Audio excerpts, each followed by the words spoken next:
Let's talk about some spray equipment. I don't know, I've been spraying for 30 plus years.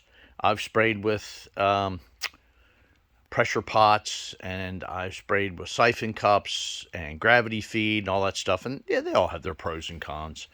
Um, I really like these 2-quart pressurized CA technology pressure pots. When I'm spraying, this is my pigmented or paint finish setup. This is my clear setup, and this is my primer setup. And what I have is I'm running a CA Technologies CPR gun, which is their reduced pressure gun. Really does a nice job atomizing. You have a spray pressure like 29 pounds. I run about 8 pounds in the pressure pot when I'm using conversion varnishes, as well as my conversion varnish clear. And I run about the same thing in my when I'm using the primer. But I do have some different setups here. This is the CA Technologies regulator setup, dual regulator. Don't even waste your time with a single. You got to go double. You need control for the spray gun, and you need control for the pressure pot pressure. And then this is the 8500 series Binks regulators that I put on a CA Technologies Bandit 2-quart. And this is just some off-brand regulators. I figured I'd try it. So for my paint, I'm running the CPR gun. For the clear, same thing, CPR gun. But for primer, I like to run this Lynx. It's just a conventional spray gun. It atomizes really well. Do you get the transfer rate? No, probably not. But, you know, I'm just a fan of getting the primer as atomized and applied as well as possible so that you get better results on your top coats.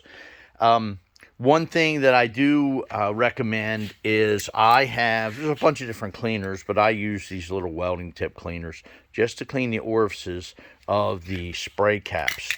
That's so important with these guns to keep those clean.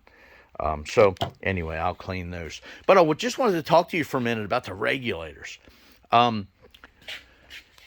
absolute best, this CA Technologies setup with the Binks 8500 series, I think they're the 85 214s regulators. Perfect.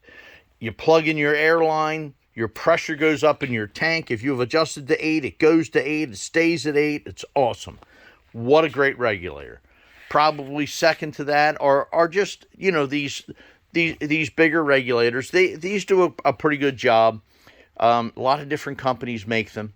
And they work pretty daggone close to how well these Binks work. But the CA Technologies regulators,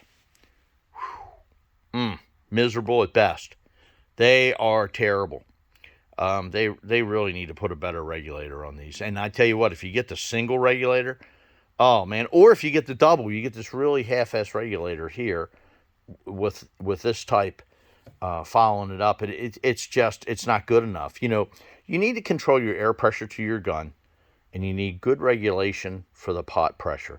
That's controlling the volume of fluid along with your fluid nozzle on your spray gun. It's just your fan.